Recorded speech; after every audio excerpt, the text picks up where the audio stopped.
Good morning, Sarang and Sagle. Good morning. Morning, sir.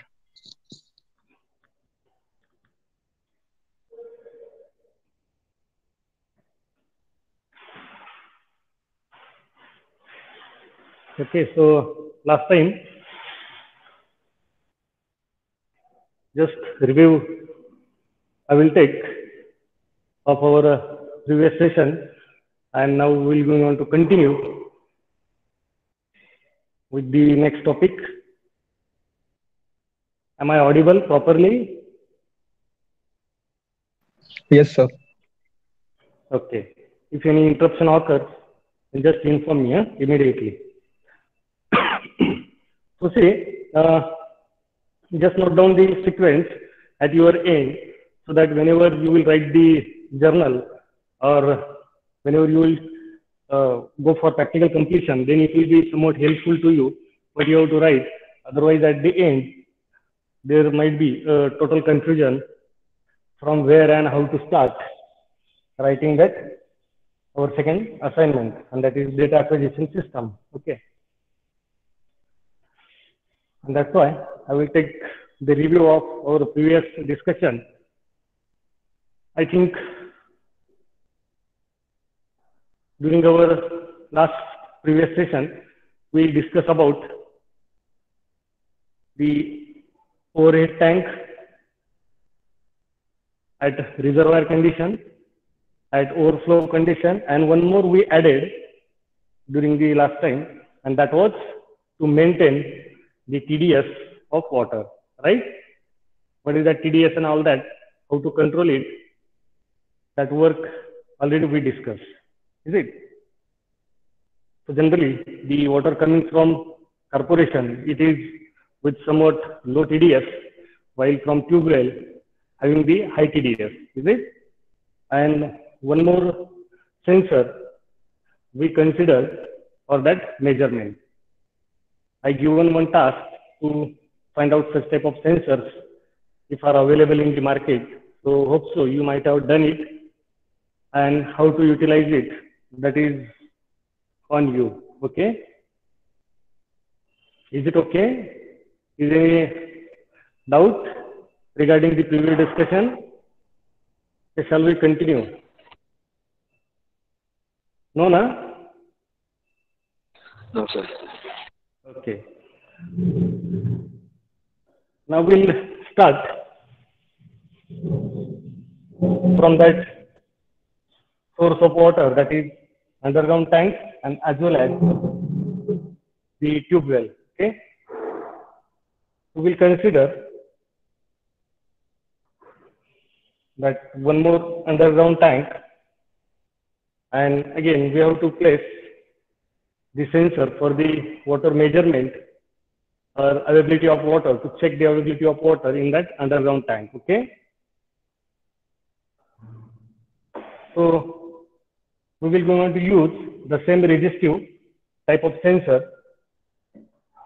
We will place the same sensor in that underground tank also, and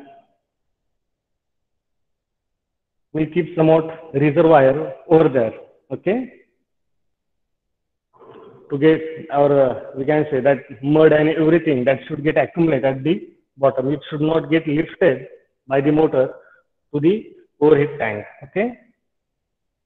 So the same sensor, that is resistive type sensor, will go on to place inside one of the wall vertically to that underground tank like this.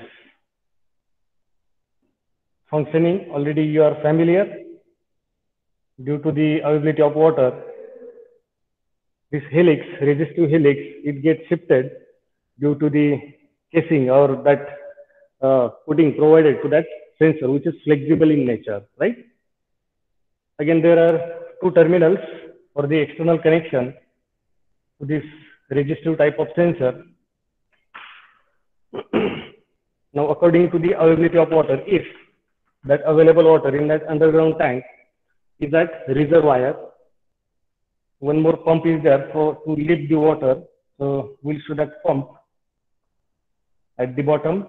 This is nothing but just consider this one as a water pump, which is available in that underground tank to lift the water. Okay, there will be one pipe for the water lifting purpose, like this. Okay, and that is connected to this pump, somewhat like this. So water will get lifted to the overhead tank. Now we have to design and develop that signal conditioning circuit with respect to that underground tank as well as water pump. Okay. So how to design and develop it? Again, we'll consider, suppose these two are the terminals A and B of that resistive type of sensor. One terminal we will go on to connect to the voltage divider with respect to ground. Suppose this one is B, this terminal is A of this sensor, which is variable in nature, and this one is our fixed resistor R. Okay. Last time we powered this voltage divider by how much voltage source? 12 volts. Okay. The same DC voltage source we will consider for the powering of this voltage divider also. Okay. I think last time we considered this resistor as 10K. Here also we can use it. We consider the maximum resistance R max of that sensor equals to 10K. So the same we will go on to consider in this case also. Okay. So see, as per the logic, if there is no water available in that underground tank, then the output of this voltage divider, it will be how much? It will be 6 volts. Agree? Yes, sir. Okay. And if the water available is not at reservoir, somewhat else, then the obtained output voltage, it will be less than 6 volts. Agree? Because that resistance offered by the resistive type of sensor, it will be less than 10K if there is somewhat water available. For example, if it is up to over here, like this, then what will be going to happen? This resistive sensor, it will get shifted like this, and hence the resistance offered by this sensor, it will be less than 10K, right? And that's why the obtained output voltage, it will be less than 6 volts. Yes or no? For example, suppose that available water is as shown, we will consider the resistance offered by this sensor is 8 kilo ohm. Okay? I will write it over here. When the water level is as shown in that underground.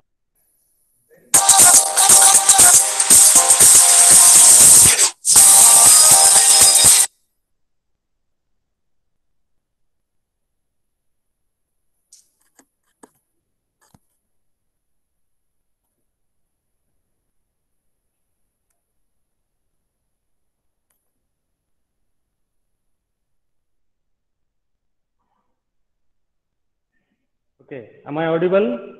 My phone call interrupted. Yes, sir. Okay. So see, the available water in that underground tank is up to over here. We can consider the resistance offered by that sensor will be equals to 8K, and hence the node voltage, that is VA, equals to, yes, right? It will be less than 5.3 volts. 5.3 volts. 3. Okay. It's okay, no issue. That means it will be less than 6. Okay. So how to design that signal conditioning circuit? If, see, that sequence, if the overhead tank level is detected at its reservoir, then the action taken by our system, it should be turn on the pump, right, from the underground tank to refill that overhead tank. Correct now? So controller will do, or it will be able to check, is there availability of water in that underground tank or not? Is it? How it will be able to check it? If this node voltage is less than 6 volt, yes or no? If this node voltage is less than 6 volt, that means what? There is, or the water is available in that underground tank. No need to worry how much it is. Okay? Is it okay? Yes, sir. Okay. Yes, sir. So if this node voltage is equals to 6 volt, right? Our signal conditioning circuit output, it should be 0. If this node voltage is equals to 6 volt, signal conditioning circuit output should be 0 volt. If it is less than 6 volt, signal conditioning circuit output should be high. Agree?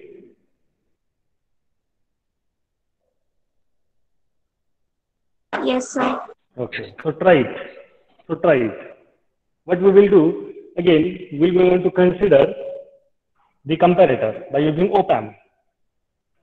Somewhat same circuit we have to design and develop here also.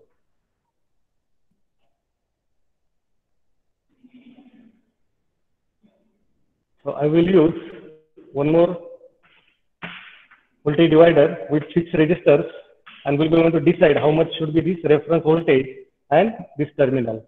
And another one will be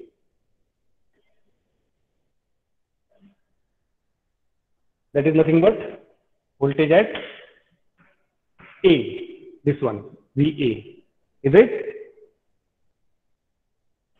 Suppose these two resistors are R1, R2, plus minus VCC to that op-amp and its output. See, to avoid that negative voltage here also, we will go on to prefer one series diode, as well as to avoid the output equals to plus minus VSAT, that is 10.8 volts, to get applied to the microcontroller. We will go on to limit it to 5 volts by using this Zener diode of 5 volts, and this one will be to one of input pin to our microcontroller. Okay.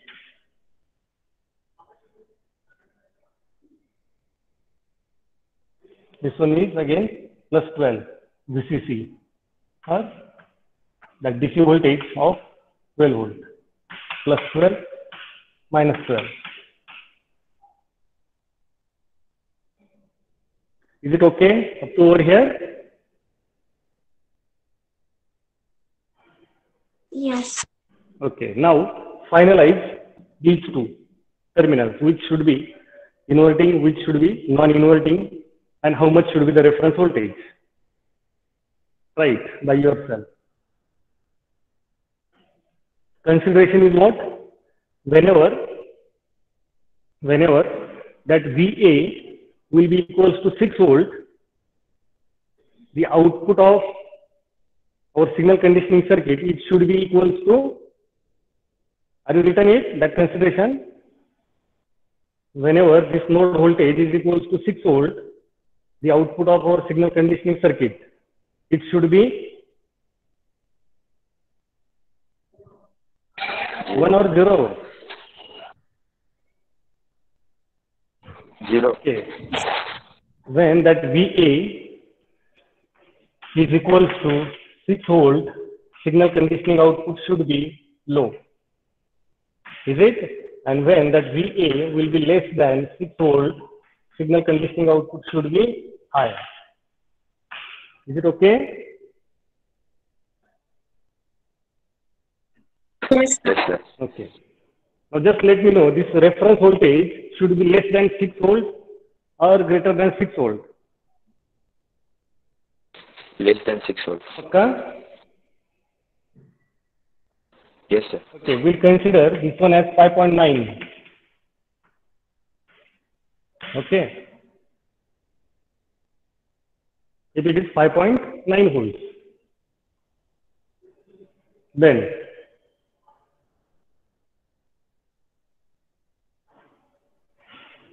this VA, suppose it is at it is at maximum level, that is 6 volts, at that time, signal conditioning circuit should be 0. Right now, 0 means the voltage applied to our microcontroller, it should be logic low. Right? That means the terminal selected should be like this. Reference, we reference to the non-inverting and VA and VA to the inverting. See, check it properly. See, when VA is equals to 6 volts, that means whenever we will apply 6 volt over here, the output of op-amp will be minus Vsat. Right now, because that 6 volt is greater than our set value of reference voltage, that is 5.9. The op-amp output will be minus Vsat. Right? When it will be minus Vsat, that diode will remain reverse bias and its output will remain 0. Right? If that VA is equals to 5.3 volts, whenever the resistance offered by that sensor, it will be equals to 8K whenever there is somewhat water available in that underground tank. Is it correct? So when VA will be 5.3, what will be the output? Output will be plus Vsat. Because this 5.9, it is greater than VA. When it will be plus Vsat, how much will be the output over here going towards that microcontroller? It will be 5 volt, and that is our consideration. VA, when it will be less than 6 volt, the output of signal conditioning circuit or the voltage available at the input pin of our microcontroller, it should be high. Is it clear? Yes, sir. Okay. Now, Yes, sir. finalize that resistors R1 and R2. Consider this R1, how much we taken? Same resistor. 10K. Okay, what's 10K? Now to have this reference voltage as 5.9, finalize the value of R2. VDC is 12. 9.67K. 9.67K. 9.67K. kilo ohm. Right now, what you will do, just use here one potentiometer of 10 kilo ohm. Right? R2 at 10K potentiometer and set its value at 9.67.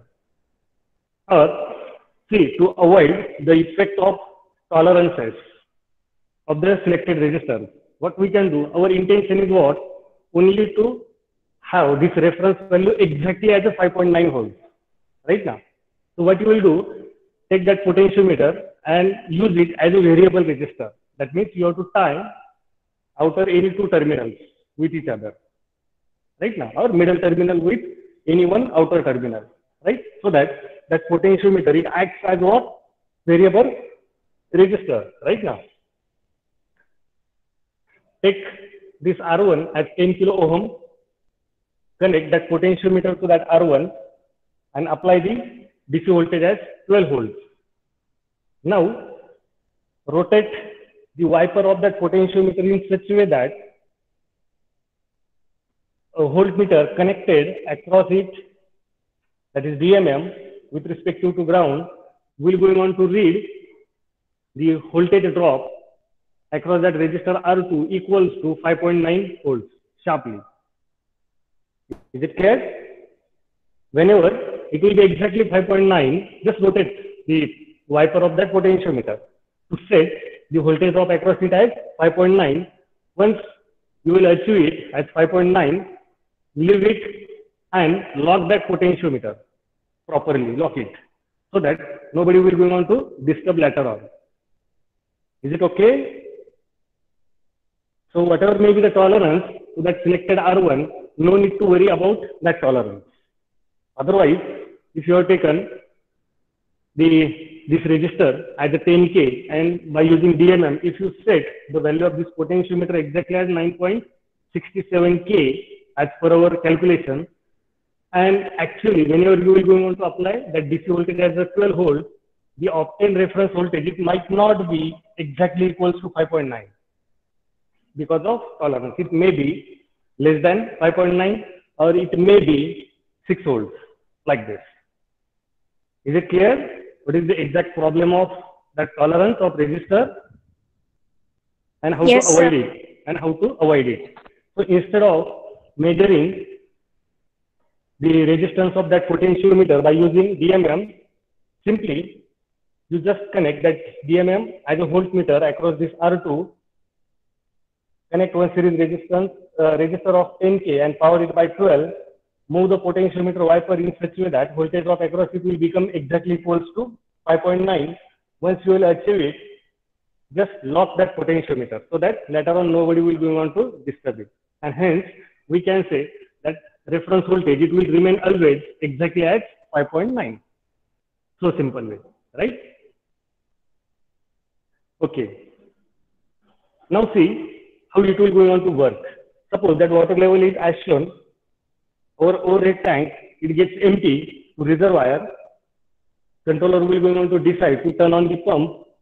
First priority, it will be given so that suppose underground tank, controller will go on to sense is there availability of water in that underground tank or not, right?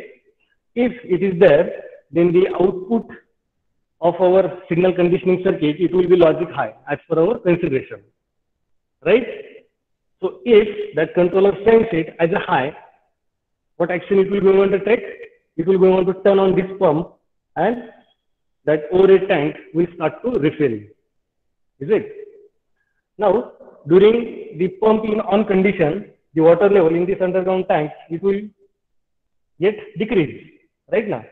Once it will go on to reach to its reservoir, how much will be the output of signal conditioning circuit?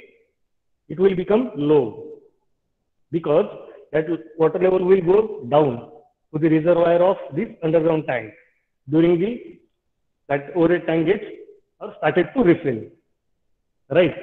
Once that sensor, that controller will go on to sense the water level of that underground tank detected as low, what action controller should take? Are you getting it? Are you getting it? See, I will repeat. That overhead tank gets sensed as water level in that tank as at reservoir. The action taken by our system, our controller, should be what? It should get start. That pump should get start to refill that overhead tank. Okay. Controller will immediately go on to detect the water level available in this underground tank. If it is there somewhat above the reservoir, it will get sensed as logic high. If it is detected as a high, means what? There is water available in that underground tank and the pump should get turned on. Okay. So that pump will get turned on by the controller. At the same time, the level of this water, it will start to decrease, right? Once it will reach to its reservoir of that underground tank, the voltage available at node A, it will become 6 volt. Immediately, the output of our conditioning circuit, it will become low. When controller will sense it as a low, that means what? The underground tank water goes to its reservoir and action taken should be what? Pump should get turned off. Is it clear? That controller will immediately going on to turn off that respective pump, whatever may be the level of water in that overhead tank. Is it clear? Even if that overhead tank do not get refilled completely or at its overflow, then also pump should get turned off because that underground tank gets empty now. And if that pump remains on at a particular time, there will be no water and pump will be on to run at its dry run condition or no load condition and will go on to damage. So to avoid that dry run condition or no load condition of that motor fitted to that water pump, there is need to monitor continuously the water available in that underground tank. Is it clear? Yes, sir. Yes, sir. Yes, sir. Now, the overflow of that overhead tank do not occur. Before that, the underground pump, it gets turned off due to the water available at its only reservoir level, right? But that overhead tank, it do not get refilled completely. That means the signal sent from that overhead tank and its overflow condition is, suppose, I think we consider it as high. You have to check it, okay? That means the overhead tank do not get refilled completely. Then what action you will take? The bore will. For the Yes. Another second option is available with us, and that is tube well. There is one submersible pump used in that tube well. Suppose over here, the submersible, single phase submersible pump is there with that complete fittings, that means pipe and all that. Okay. Now, that overhead tank will get refilled by this submersible pump. Water is available in that tube well, like this. Is it? But while taking the action with this to turn on the submersible pump, one more parameter that we have to check. And which one? That was TDS. TDS. Yes, TDS of water of that overhead tank. If it is high, I think we consider that maximum limit as 200, na? Last time. Check that consideration. How much we taken? 500. 500, okay. TDS max we consider as a 500.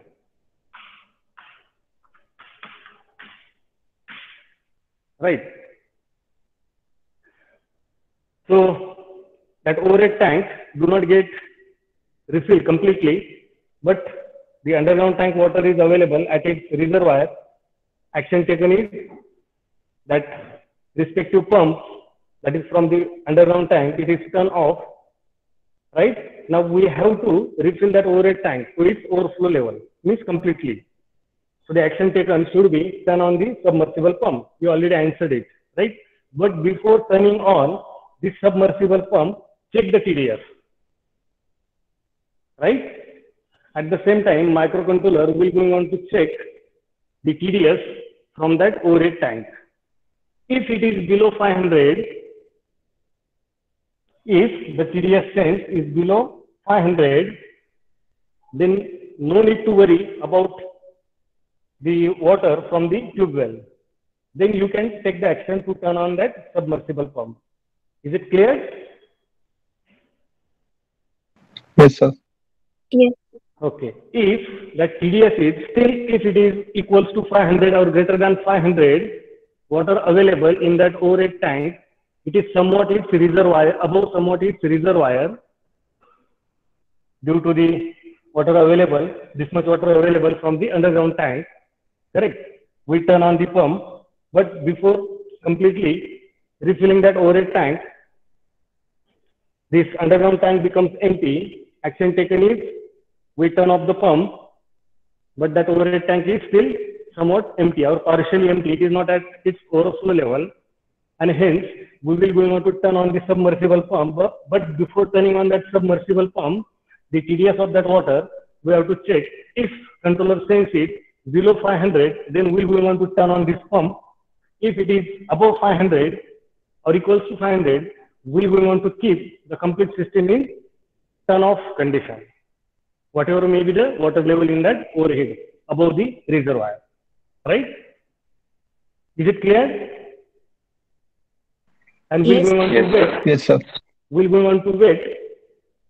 Again, that overhead tank goes to its reservoir later on within 1 day or within 1 to 2 hours or whatever may be. Okay. Now see another condition. If that overhead tank is at its goes to at its reservoir. Okay. Then the condition check from the underground tank is, suppose at its reservoir, we will not going on to turn on that pump, but water is not, at the same time, water is not available in that overhead tank. Even if the major TDS is greater than 500, right? Even if the major TDS is greater than 500, there is no option, because we have to, anyhow, we have to refill that overhead tank, right now, because it is at its reservoir. But no water is available in that underground tank. That is VA is equals to 6 volts. Okay. As there is no option, then we have to turn on this submersible pump. Is it clear? Even if the major TDS is equals to 500 or greater than 500. Is it clear? Yes, sir. Yes, sir. Or shall I repeat this next condition? I think no need.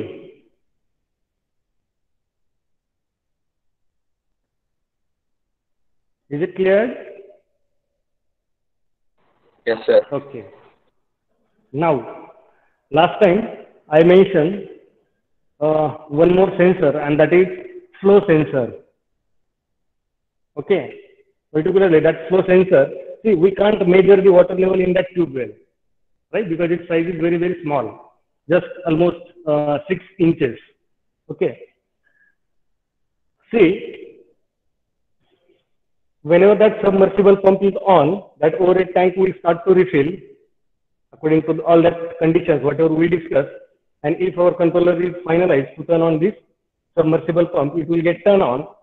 But the same condition as that of the pump or motor used in this underground tank, same watch we should keep on this submersible pump also. Otherwise, it will be dangerous to this submersible pump if it runs in its dry run condition. While refilling that overhead tank, if the water available in this tube well gets finished, that submersible pump, it will start to work in its dry run condition and will go on to damage. Is it? So how to keep watch on it? For the tank, it is very simple, just by sensing that water level. But how to sense the water level in tube well? Already I told it is very small inside. Diameter of that tube well is very small, just almost 6 inches. So how to keep the watch? Can anyone? So if the flow rate reduces to Yes. some minimum value. Yes, very nice. And that's why I suggested last time, use one here, flow sensor. Okay, at the outlet of that submersible pump, right? Whenever the water in that tube will get finished, what will be the output of that submersible pump? Nothing, right now. That means what? That motor is running in dry run condition. Immediately, the action taken by our controller should be what? Turn off that submersible pump. Agree? Yes. Okay, so we're going on to use one flow meter at the outlet of submersible pump. This is nothing but flow meter. Okay.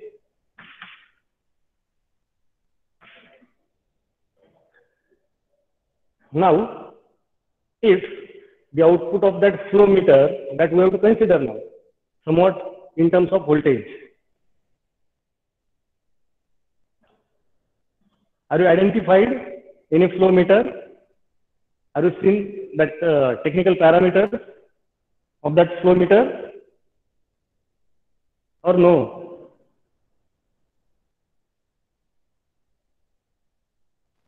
Yes, sir. Okay, just let me know, because I do not see anything related to this flow meter. What is its output? Voltage. Sir, Yes. Yes, go ahead.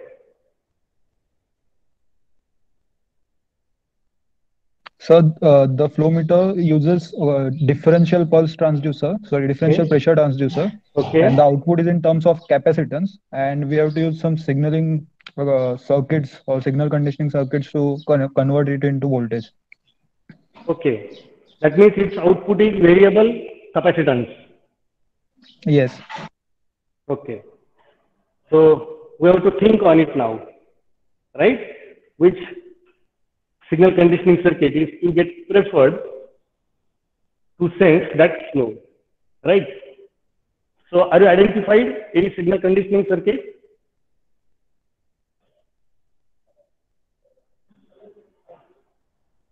So for capacitance, Vein bridges must be used, I think.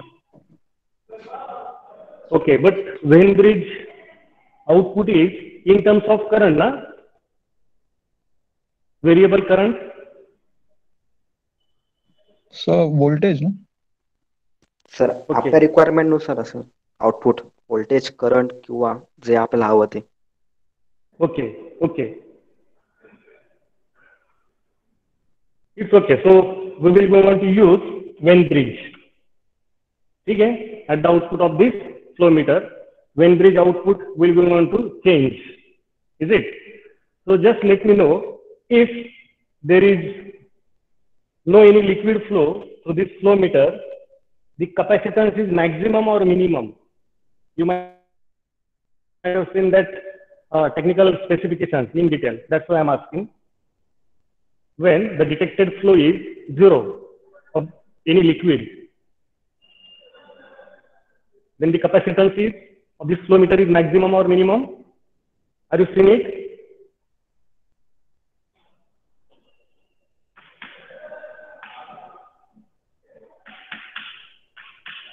So maximum. Capacitance is maximum. Okay. You just note down at your end also. And if somewhat flow is there, then capacitance will be finite. Finite and small. Right? It is like this, na? Yes, sir. Okay. So at your end also, just note down these things, because later on we will require whenever we're going to design and develop that Vein bridge by using this flow meter. Okay. In that Vein bridge, simply at our end, we will go on to prefer the somewhat variable capacitance. We're going to vary it, right now, and it will be considered as that variation in capacitance is occurs due to the flow of water in our case, right? If no flow occurs, then the capacitance offered will be maximum. If flow is there, water flow is there, then it will go on to offer the finite capacitance. Okay. Now, in our discussion, we will go on to consider in terms of voltage, because the output of that Vein bridge, as you are telling, we can convert it or we can take it in terms of voltage as well as in terms of current. So at this stage, we will go on to consider it in terms of voltage. So shall we take it as when flow occurs, that voltage will be 5 volt. Okay. So And screen is not yes, visible. not visible.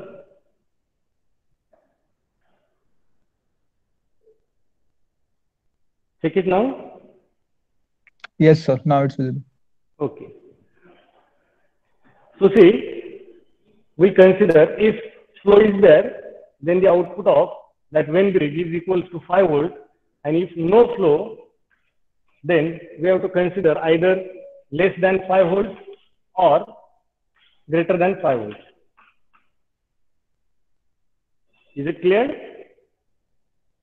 When flow occurs, the output of that Vein bridge is equals to 5 volts, and when no flow, then out of these two.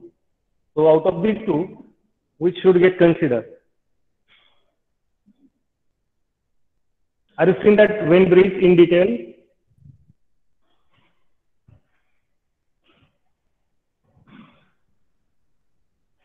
Okay. During next lecture, we will consider at no flow the output of that Vein bridge will be greater than 5 volt or less than 5 volt. We have to study it properly first, right? For this condition, we can set any one value, no issue. That will depend on the powering voltage in that Venn bridge as well as the remaining components, that is resistance. Okay. So, but when the capacitance gets decreased, we have to check the output of that Venn bridge gets decreased or increased. That means out of these two, we have to set it. We have to finalize it. Clear? Yes, sir. Yes, sir. Okay. So during next lecture, I also will check it, what happens exactly with that Venn bridge, and then we'll go on to finalize. But at this stage, you just note down all these things because during next lecture, we have to, all these things, we have to repeat again. We have to consider, right?